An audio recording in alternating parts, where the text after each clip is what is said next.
Welcome everyone to the Speak Before I Think podcast. Here today I have Jay LeCavalier. LeCavalier. LeCavalier. I should have asked you beforehand. That's all right. But yes, we have him today as our guest. So starting off, tell us a little bit about yourself. I know that you're in a lot of bands. Would you like to tell us a little bit more of what bands you're in and what kind of music you focus on? Sure. I play with 4 different bands actively right now. I play with the Crooked Rugs, with Funscreen, with Los Toms, and with Lounge Drugs. And they're all a little different, but I'd all put them underneath the psychedelic rock umbrella. Nice. Okay, so I know that you are within a lot of bands, obviously, and especially with the psychedelic sound. So I'm a little bit curious on what led you to the psychedelic sound. Yeah, so the word psychedelic means mind manifesting. It's a word that Aldous Huxley coined. It's one of my favorite authors. And of course, most people know that word from the type of drug that it was named after. But I believe that type of experience can be opened up without the use of drugs. And I guess that's what I'm trying to capture with music. I'm trying to capture that experience. Nice. So you mentioned your author. What other musical influences did you have growing up that kind of helped shape the direction of your music? Um, I actually didn't listen to a lot of like psychedelic music growing up. I My earliest influence was probably Beck, this artist from the '90s. That's when he was most prolific. Mm-hmm. Yeah, that's probably my biggest musical influence, or like the one that's the most deeply rooted. I really like Beck, although sometimes if I'm like really high, he stresses the fuck out of me. Yeah. I can't remember which album it is. It's definitely like I know it's mainly white. I can't remember, but love him. I definitely think his music's really good. It's just when I'm at like that peak anxiety, sometimes it doesn't help. Yeah, he can be a bit all over the place, and I just love how every one of his songs is just like a blend of different influences. But I don't know what else to say about Becca. I love his music. Nice. Okay, so you play with several bands. I am very curious as to what it's like working with so many different groups. Well, first of all, I prefer the term polyamorous. And Love. yeah, and it's a lot. Yeah. I mean, just from a scheduling perspective, it can be. I find that it comes and goes in waves. Mhm. It feels like I'm in 2 modes. Either everything is happening at once, or I have time to get back to just writing. But it feels like a never a dull moment type of thing. It's Yeah, I don't know what else to say right now on that. No, you're so good. So with that, do you have I'm just a little more curious about like let's be real. Is there one band that kind of that's a little better with scheduling compared to the other, or is it kind of just everyone's Yeah, in full chaos? definitely. I'd say the difficulty scales with the number of members in the band. So, Oh yeah. for example, Funscreen is a 3-piece band. So it's very easy to schedule things because it's only 2 people to check in with.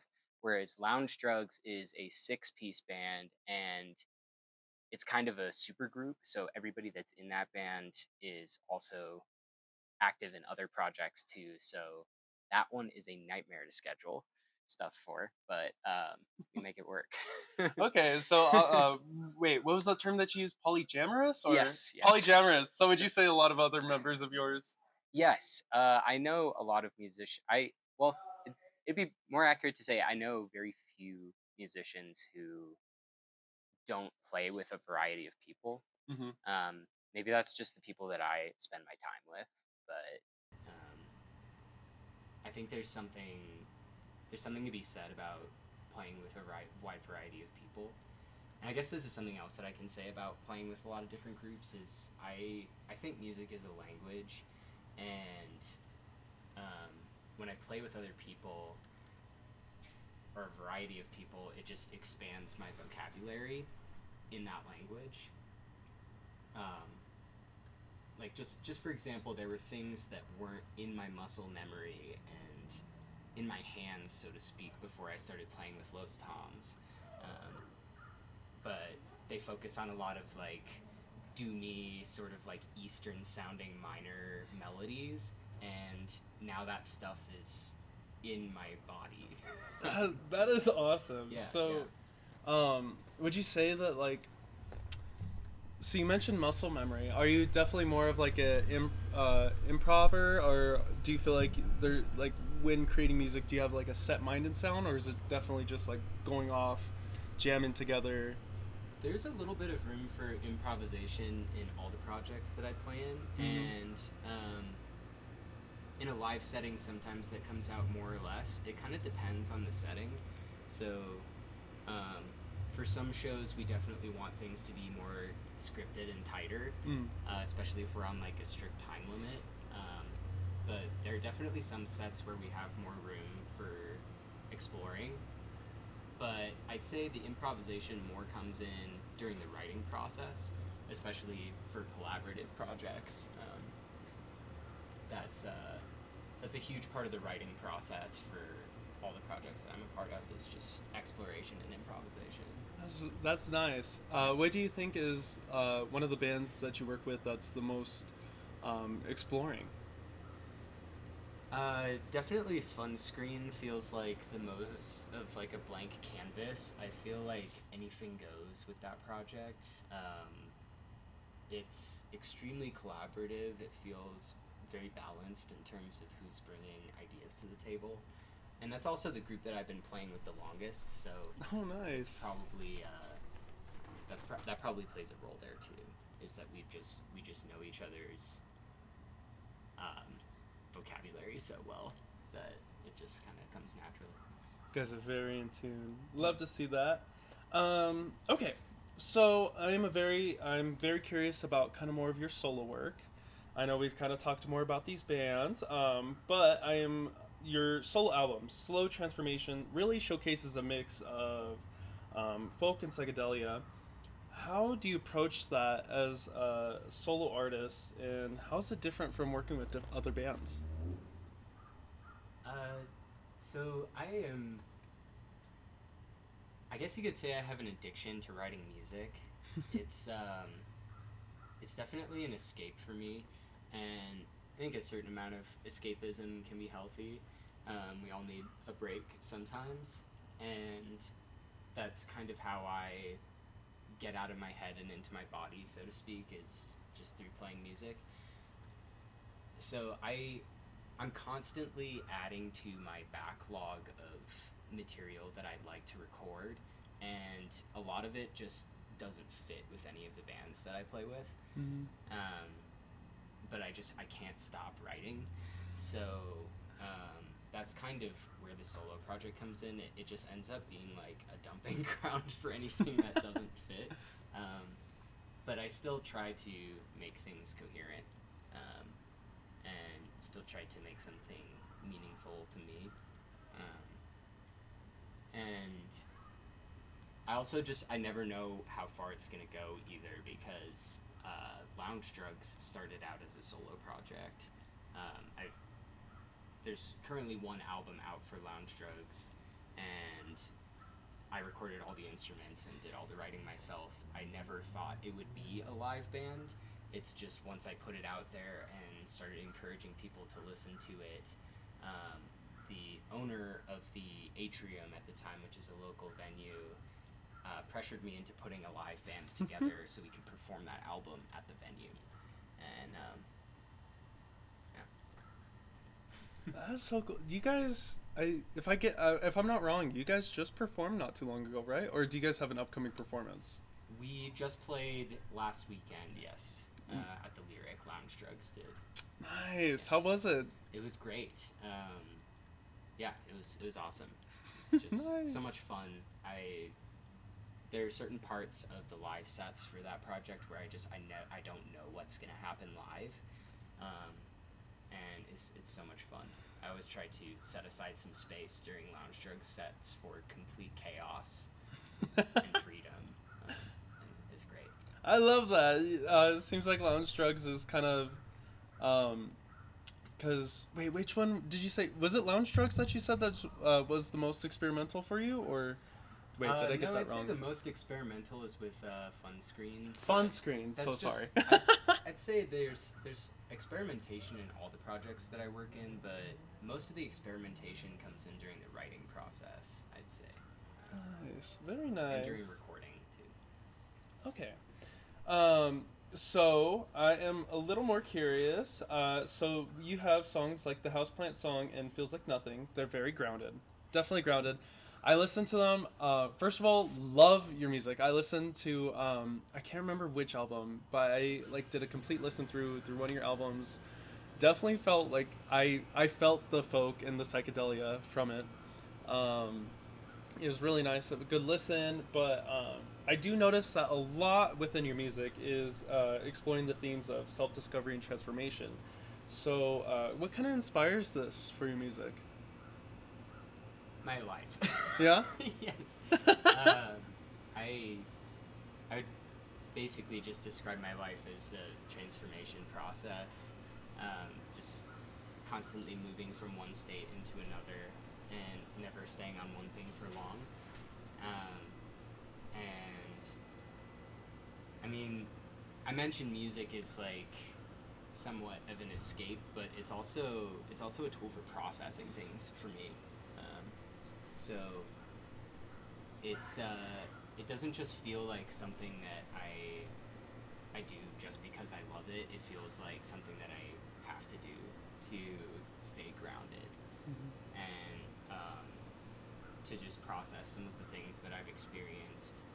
And actually a lot of like publishing music specifically for me is about letting go of it and just kind of surrendering it. And once an album is out there and it's like officially released, it's I get to say goodbye to those songs. Mm-hmm. And I often get to say goodbye to a chapter of my life with it.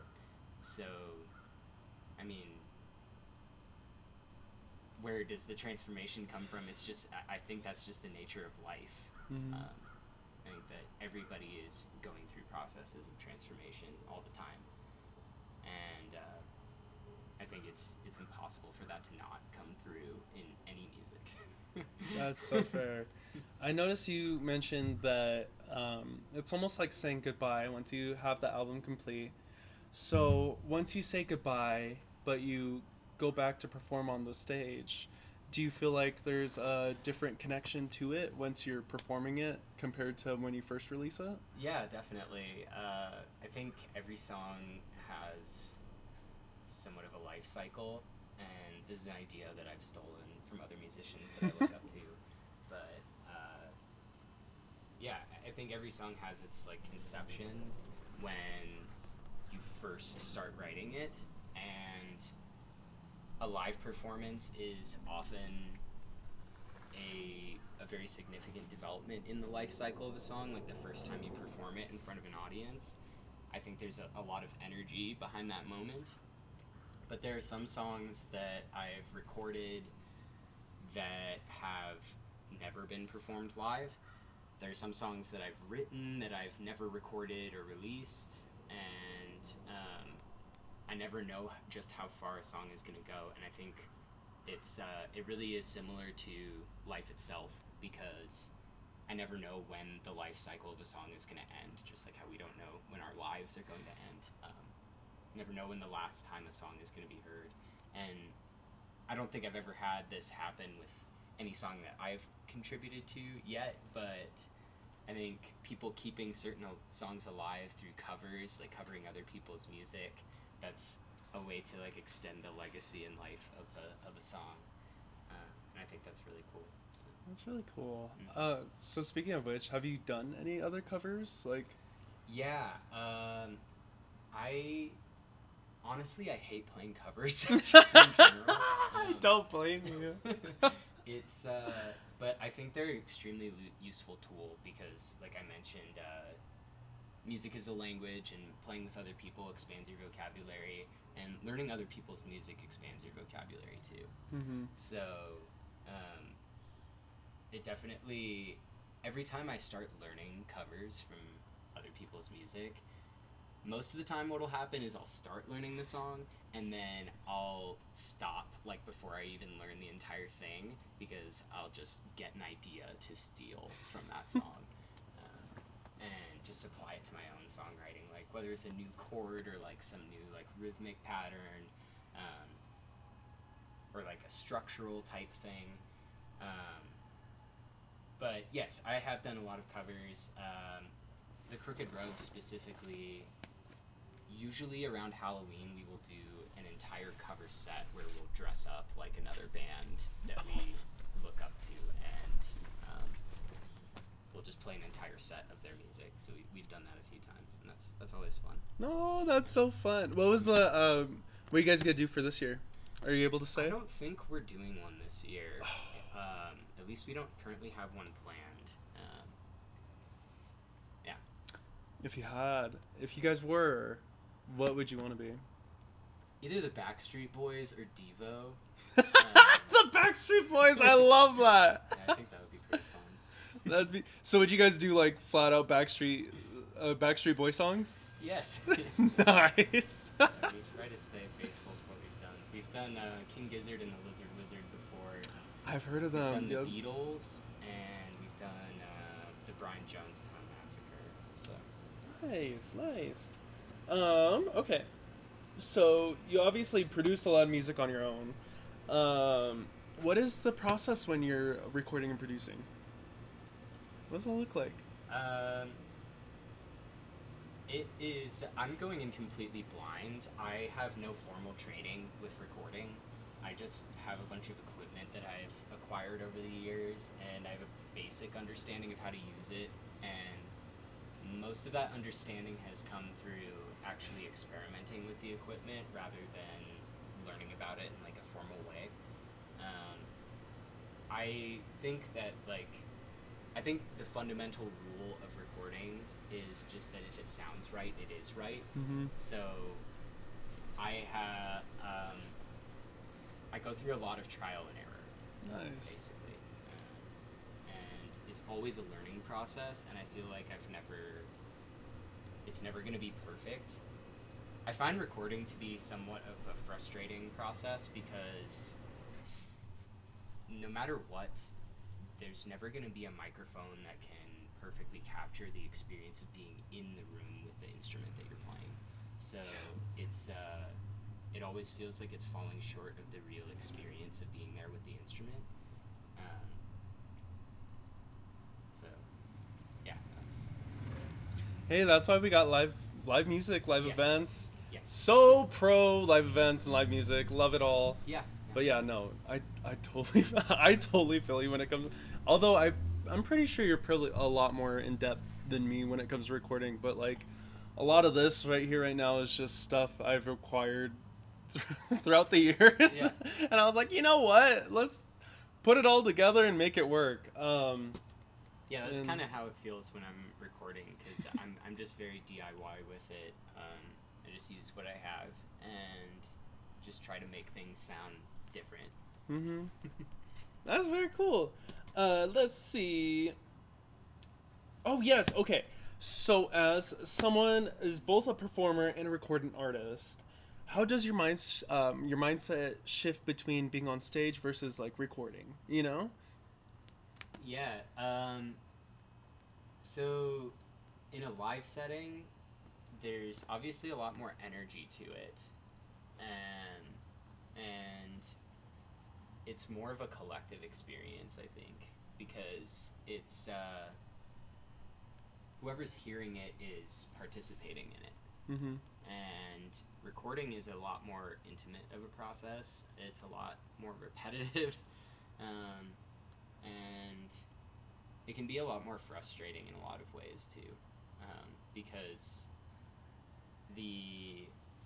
live setting, it's just you play the song, and however it came out, it came out. Mm-hmm. Like, it's never going to be perfect, obviously. So I've just learned to accept whatever ends up coming out in a live setting. And then for recording, it's very different. It's like you play through a song, and you could always just keep doing takes. And there's no end to it. It always just ends up feeling like, rather than just where the acceptance comes in with recording is eventually it has to just be surrendered.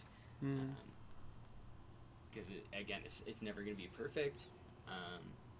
So eventually I just have to settle for something.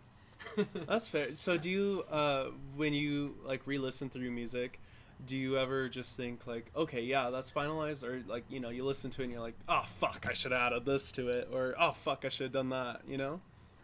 Well, I always have the feeling of like I could have done this better. Mm-hmm. Always. So it is at a certain point just like I have to just convince myself that it's good enough. Mm-hmm. Especially when recording, it just gets to a point where like I want to move on to other things. That itself is so fair. Yeah. Let's see. But yeah, let's dive in a little bit more within the Fort Collins scene. So you have been a part of the Fort Collins music scene for quite some time, it seems. How would you describe the local music community here?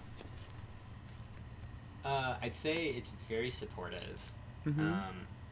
It's just I go to a lot of local shows that I'm not playing in, and I always find that I'm definitely not the only musician there and in the audience. Mm-hmm.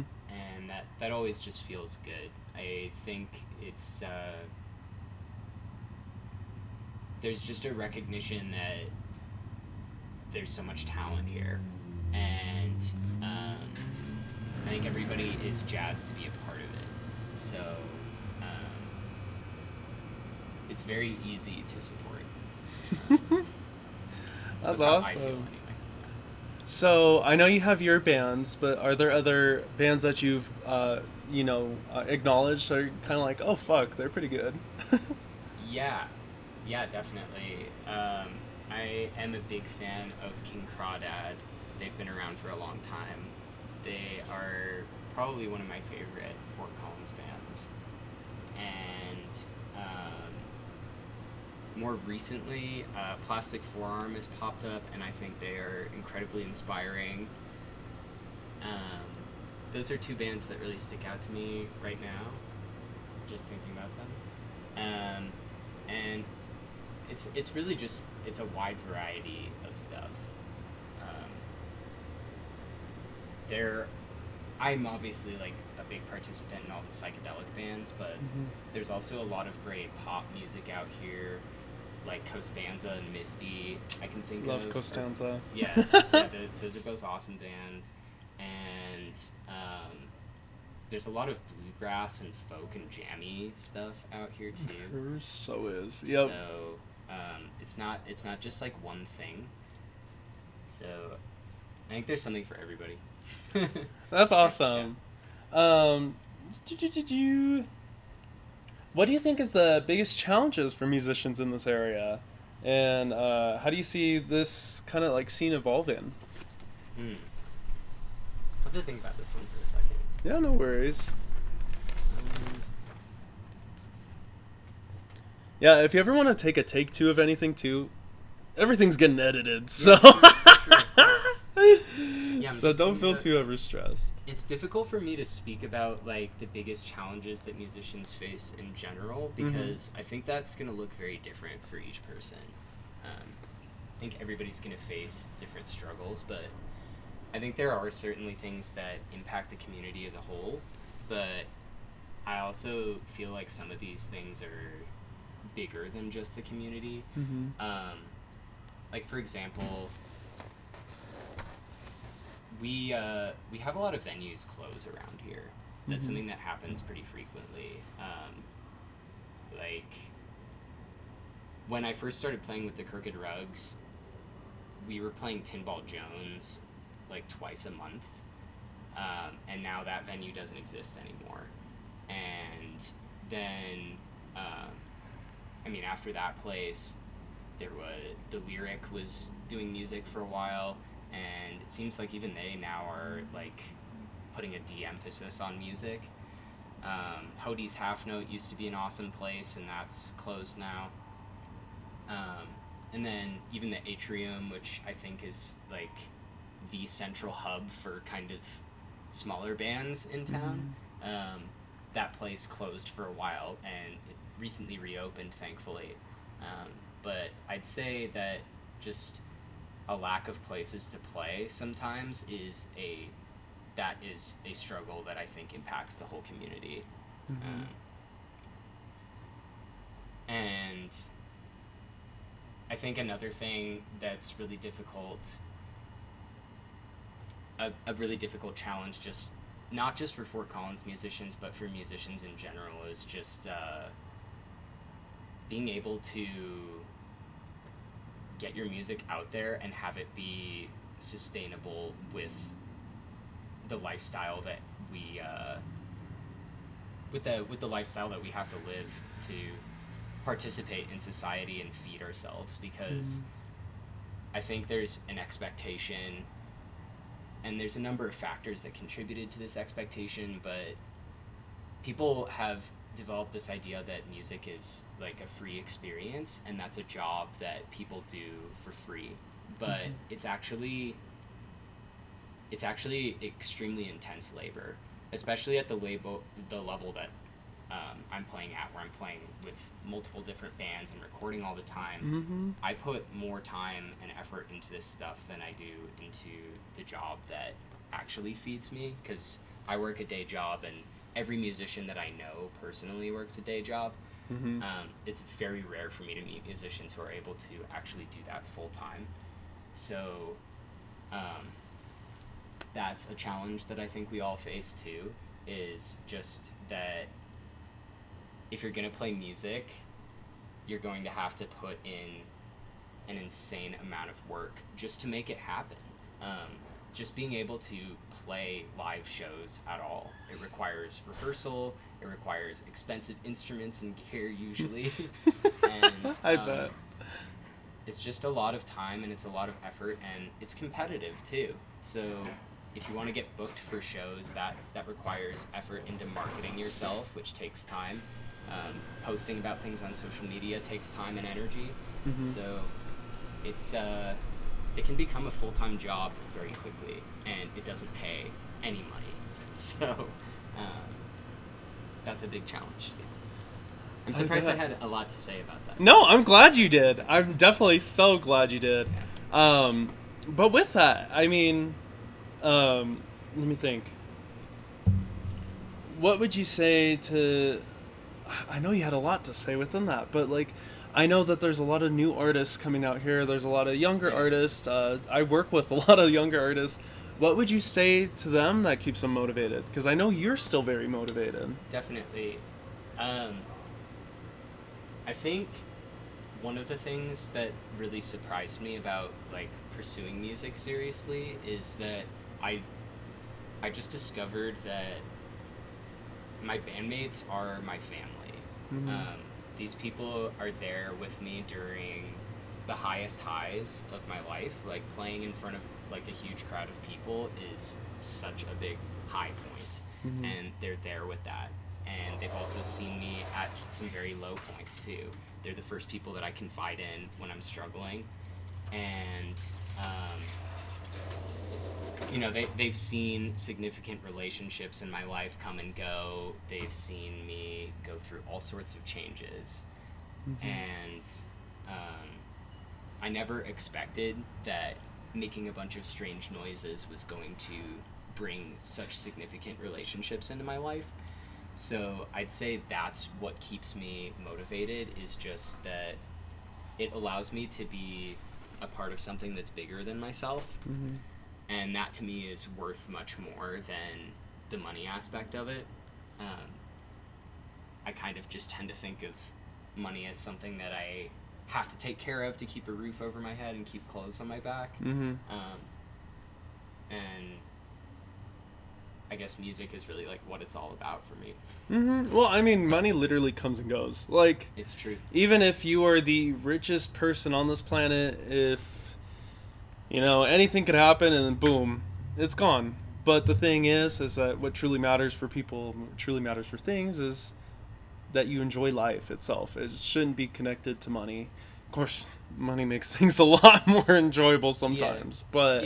I guess what I'm getting at with that is, in terms of just advice for people who are starting out, is just that you're going to have to make some sacrifices Mm-hmm. if you want to pursue music, because it takes a lot of time and energy to do it, in any capacity, and you can take it as far as you like, obviously. Mm-hmm.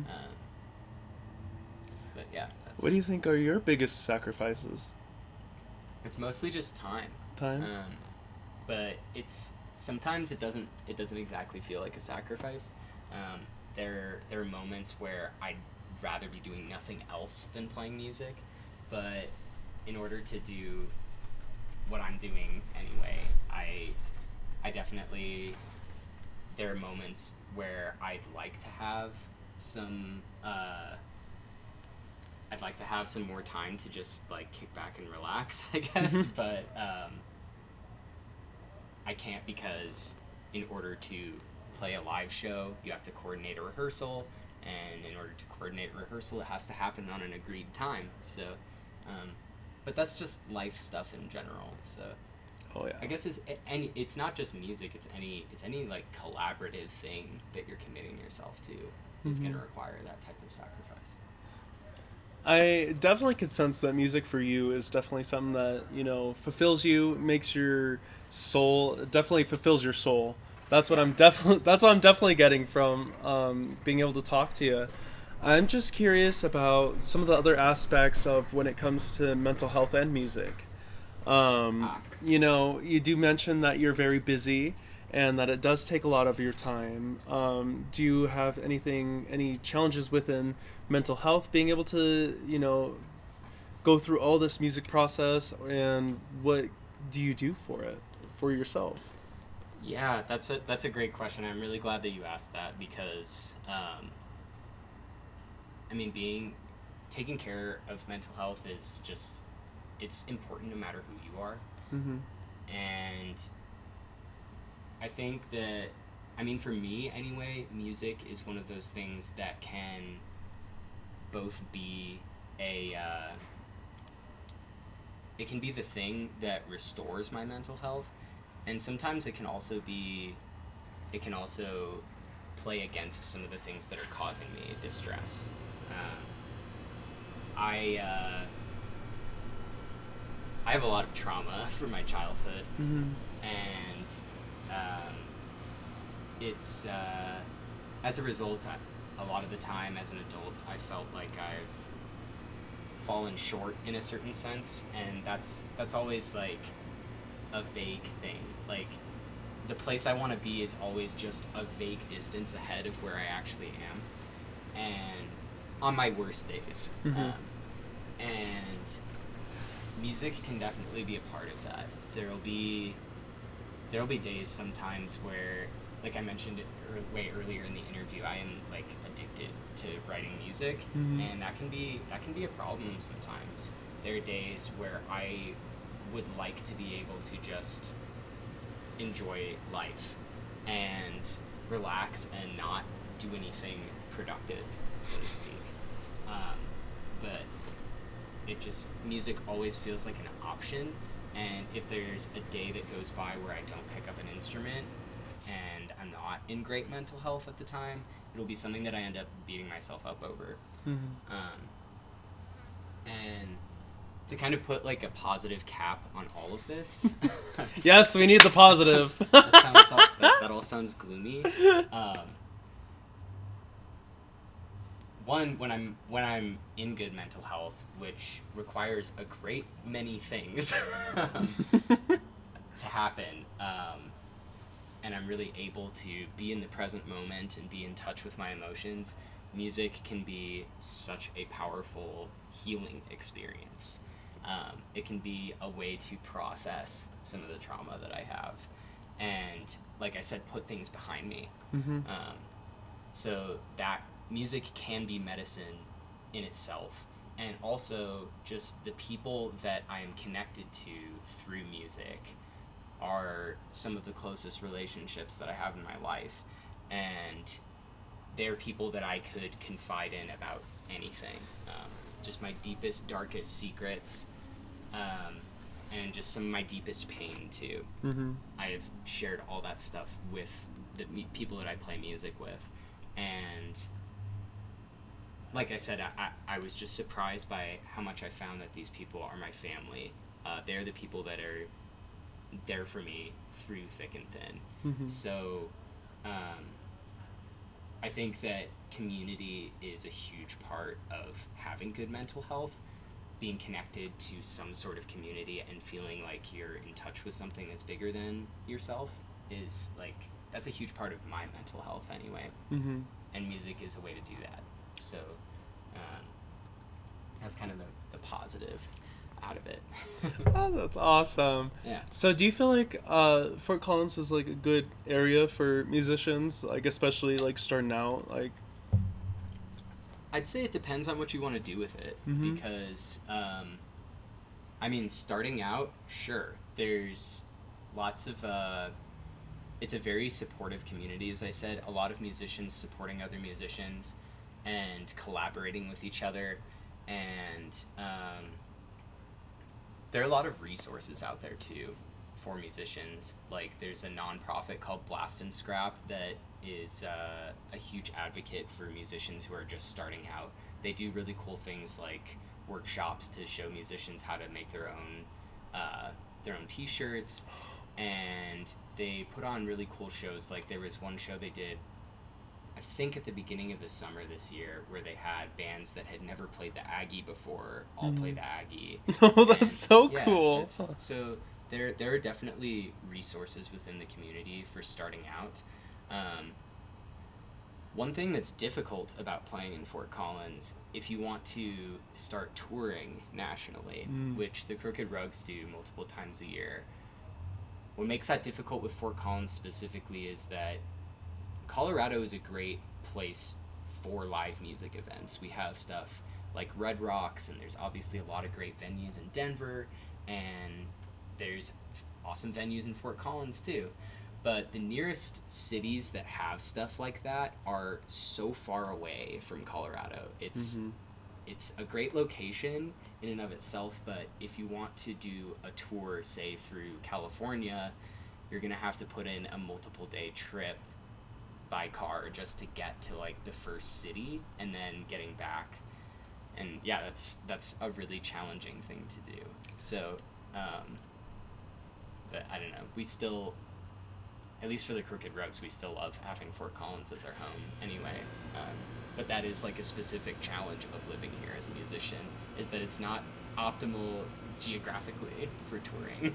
I totally get that. And then another thing I've been like kind of seeing is that Colorado kind of has its own bubble of music. Would you say that you kind of see that, especially if you guys are touring a little more nationally? Have you ever noticed like that Fort Collins bubble? Or not Fort Collins, Colorado? Yeah, there's I'd say like the biggest music in Colorado, if I had to guess, I haven't like looked at data or anything, but if I had to guess, bluegrass is like what ding, it ding, is ding. all about here. And that is not the case everywhere. Mm-hmm. And it's interesting. I mean, with the Crooked Rugs, we've played a lot of different cities in the U.S., and I think everywhere has a very different feel to it.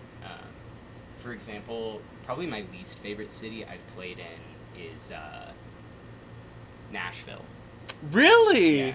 And that surprises me. Okay. the reason for that, they call LA the city of broken dreams. It's like the place where people move to like start being a musician, and then it's so competitive that it ends up like breaking their spirit down. Yep. I'd say Nashville is the city of broken dreams. Y'all. Like it's just Y'all. got, yeah, it's just got like a country twist to it, but it's the same deal. Like it felt very cutthroat out there. Just like every single establishment you walk into, all the people who work there are musicians that are just really struggling to make it in an oversaturated city. That makes sense. And there's just an energy to that place that like I didn't enjoy. The highlight of it was that the bands that we got to play with out there, which I can't remember their names right now. I'm sorry. Whoops. It was a long time ago. But, We'll add it post-edit. but their music was great, and it was nice to actually like experience live music. That was like the redeeming factor out there. So to bring it back to your question about the Colorado bubble is just, yes, I do think there's a distinct flavor to Colorado's music, and there are certainly some styles of music that appeal to the people who live here more than others, but it's still a bubble that I'm happy to be a part of compared to some other places that I've been. Oh, yeah. So besides Colorado, do you have like any other state where you guys felt like hot shit? You're like, ooh, okay, they like us here. Definitely round 2 on tour. I've yet to have an experience where people didn't like our music, which is great. I've never felt like we went to a place where it like didn't stick the landing. That's so good. Yeah, we've had some places where we've walked in and just right off the bat, the sound engineer was just in a terrible mood. But that's always like such a good experience where they hear us play and then they're like totally different person. Yeah, it's I can't really think of a place where we like where it like really hit home the most. Yeah, it's hard to answer because we've gone to some of the same cities twice, and it's been just like a radically different experience both times. So it kind of depends. That is so real. Let's see. Oh yes, I'm so curious about your. You hear all this. You hear the paper tap in post production. I'm very curious on what is the future looking like for you. So obviously you're working on something new. Let's kind of talk about your upcoming projects. Yeah, I'm always working on something. The most immediate thing, which I checked the calendar, and this episode will be out right before this. So October 22nd. October 22nd is a live show with Funscreen, which that's the band I've been playing with the longest, like I said. If you're not familiar with us, we are a 3-piece wizard band. We dress up like wizards every time, and it's really just as much about the lore as it is about the music. Every live set we play is a completely unique story and experience. So I highly recommend coming out to see us on that date, October 22nd. October 22nd. We're opening for this band from Japan called Ninami Deutsch. They're one of my favorite bands on earth right now. So it's a really cool opportunity. Do not miss them live. They're so incredible. That is so sick. Yeah, Holy shit. Yeah. How did you come across this? Like, across that band? Yeah. So I first heard Minami Deutsch because, actually this is a good way to get back into an earlier question about like how I got into psychedelic music specifically. I didn't realize that psychedelic music was a thing that was still kind of happening until I found this Japanese band called Kikagaku Moyo. They were kind of my gateway drug into the contemporary wave of psychedelic rock. that's happening, and they actually split up last year, unfortunately, Ooh. but they played together for a decade, so, and they were no slouches. And the first time I got to see them live, they were touring across the U.S. with Minami Deutsch. So that was how I first found out about Minami Deutsch, and I was blown away by their live show, and I've been a fan ever since. And I'm just very excited that they're coming back to Colorado, and that they're playing Fort Collins. It feels like a dream. And the person who books the music at the venue that they're playing at is they just asked Funscreen if we wanted to open for them, so it just kind of fell into our laps. So they basically kind of found you guys, right? Well, or at least I don't think the band did, but the person who books at this venue did. So this band probably reached out to the venue and said, like, we would like to play Fort Collins, and the booking person at the venue said, okay, let me find you a local support, and they reached out to us. What venue is it going to be at? It's at the Coast. At the Coast. Oh my God, love the Coast. Yeah, it's cool. Yeah, Did you know? Actually, the owners of the Coast currently used to be the president of the MBC, the Music Business Collective. So yeah, that's what I'm a part of. It's the Music by Masses folks. Yep. Yeah, they're very awesome. Nice. Yeah, they're sweethearts. Oh yeah. I'm glad that they are taking care of the Coast now. Oh yeah, definitely, for sure. Love Manley. He's an awesome dude. So that's the most immediate thing. That was a lot to say about that one thing. I don't want to talk too much about what's up and coming with the Crooked Rogues, because we're going to be on this podcast for an interview as a group. So no spoilers. We'll have plenty to say about that. And other than that, I have a Lounge Drugs album. It's the second Lounge Drugs album. Comes out on December 6th. And it's called Don't Forget. And I've been working on it for 2 years. 2 years? Yeah, pretty relentlessly. So I really put a lot of time and effort into this one, and I hope that it makes a difference. And to go along with that, on December 7th, which is the Saturday after it comes out, we're going to be playing an album release show at the Atrium, and we'll play through as much of the album as the live band can learn.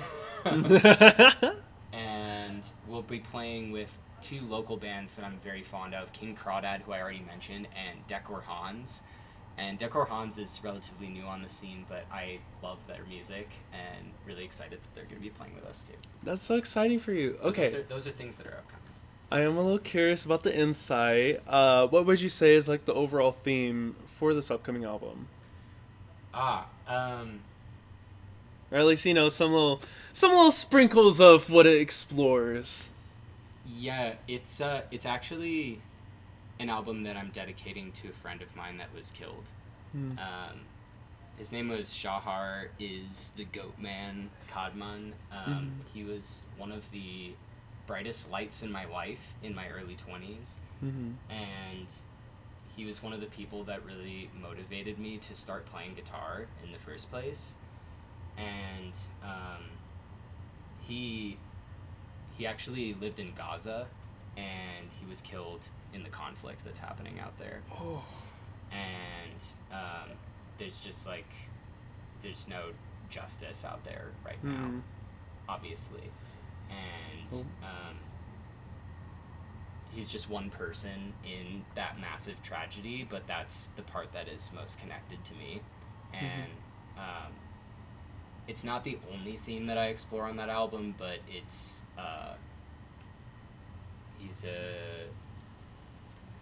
the inspiration that he had on my life definitely translates into a lot of that album.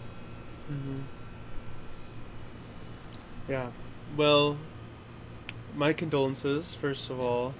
What's going on, I'm sorry, there's a need for freedom for people in Gaza, and it's a call for action. But it is very beautiful that you are able to transcend his spirit and connect and build those connections and implement them into his music, keeping the idea of him alive. And I think that's a beautiful thing, and that's the beautiful thing about music is it's all about the connection, and it's all about the beauty, life, pain, everything within it. So that's beautiful to hear. Yeah, there's no way to capture the light of his life in music. I just consider it a tribute. Yeah. Sorry, I didn't mean to word that wrong. But yes, I'm just adding to what you said. Okay, thank God. Yeah. I was like, oh shit. No, I'm not disagreeing with you. Okay.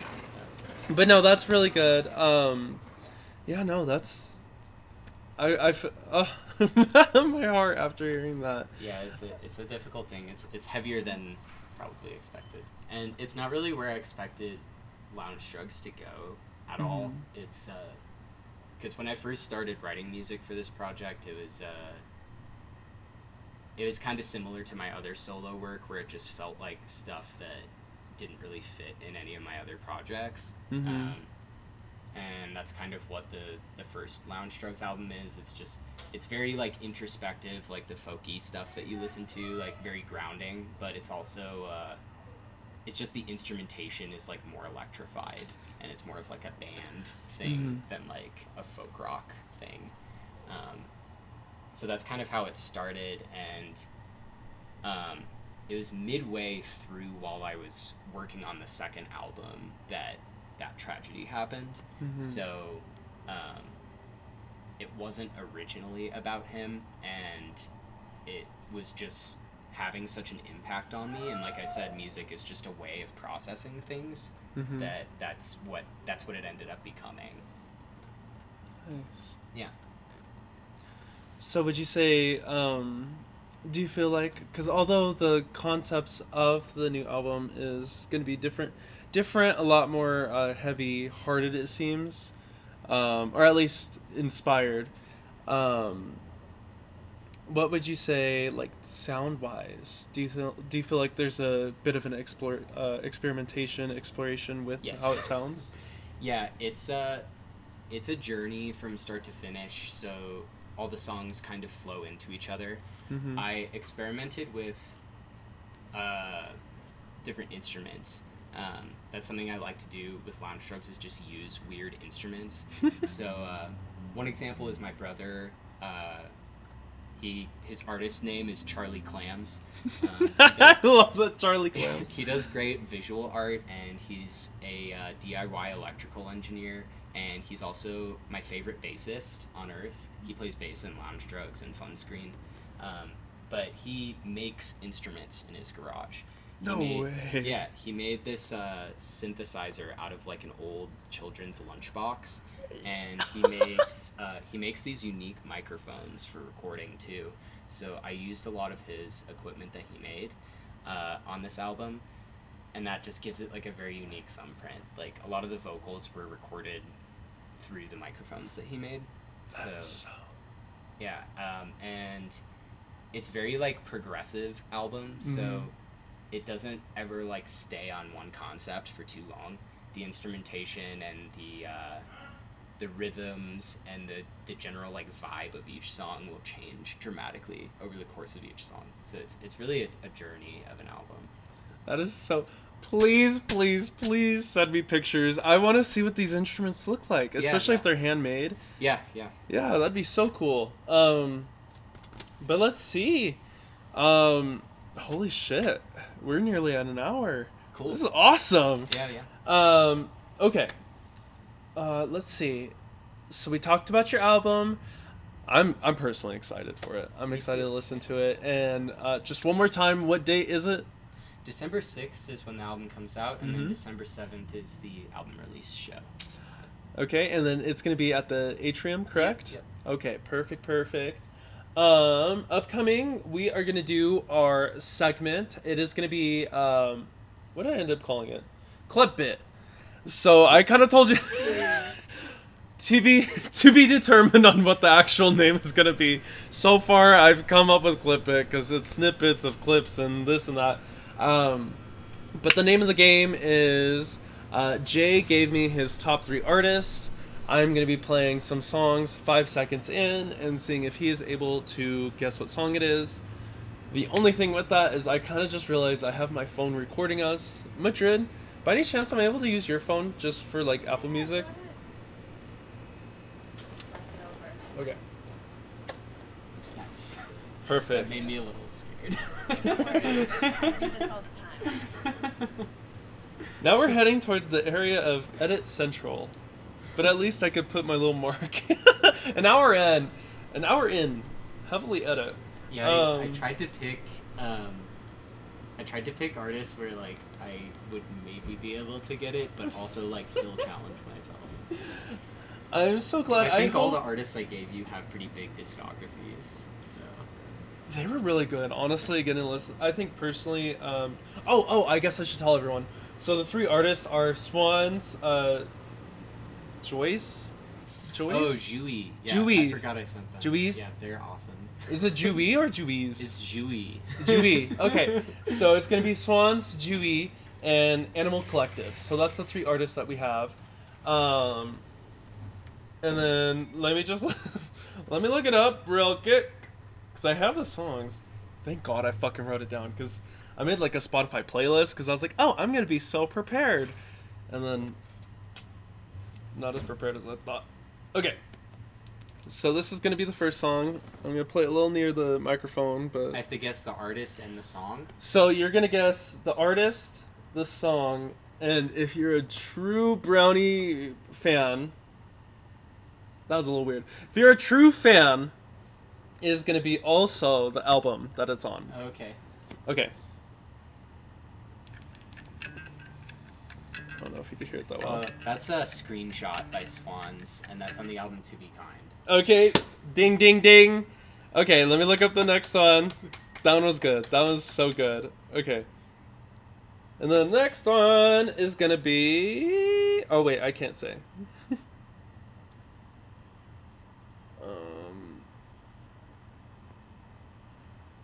Okay.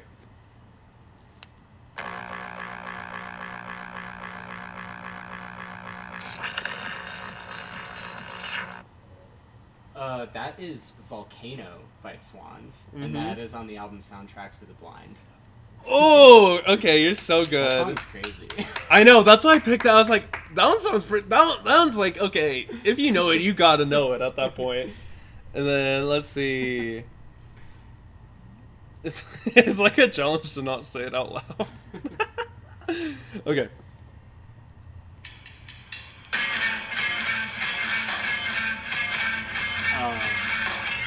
That's another Swans song. It is. It's, I believe it's called... it's on the Seer. I know that. Yep. And I think the song is called, like, Mother of Earth or something. You're so close. It's Mother of the World. Mother of the World. But you're so on it. You're on top of it. Okay. 3 by Swans in a row. Okay. Wasn't expecting that. Yeah, I probably should have shuffled it a little bit. And then... Okay.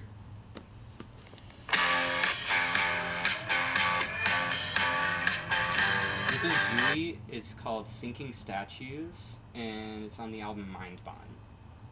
Yep. Oh, yeah.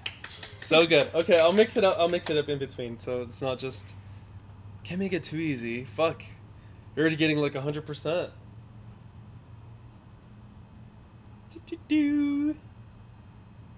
Okay.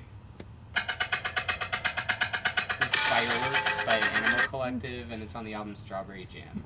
That was the first song I ever heard by Animal Collective. Really? Yeah, Oh shit. They're so good. You're so on top of this.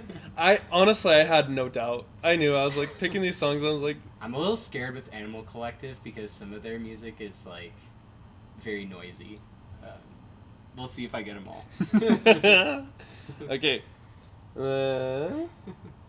Let's do. This is Luke by Julie, and it's on the album Dojo. Fuck, you're too good. Okay. You're too good. Okay, this is the last one. It's all for the money. I wish I had a prize to give you, but you have the prize of being the realist fan. You're not a fake. Put that on your resume. You are officially redeemed as not a fake. Okay. Are you ready? Yeah. You're probably gonna get it. Who's College by Animal Collective? It's on Sometimes. I knew I should have made it a little more harder. You did such a good job. Holy shit, you're a real fan. First guest, first certified fan. Awesome. I'm so excited. It was so awesome interviewing you. I'm so glad. You're the first person I've ever actually got to interview. Cool. Wonderful. Yeah, this is a great podcast. You ask great questions. Thank you. Yeah. So beyond that, let's see. You are awesome. You do a lot of music productions. You're in a shit ton of bands. You're the music man. You're the music man within himself. One of them. Very true. Here soon, we will also be getting him with his band. But I am very curious, where could people that are listening to this podcast be able to find you at?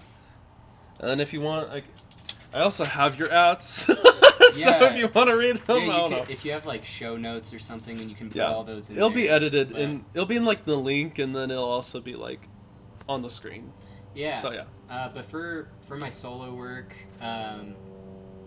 it's LeCavalier, which I know is difficult to spell, but you'll probably see it in the episode title.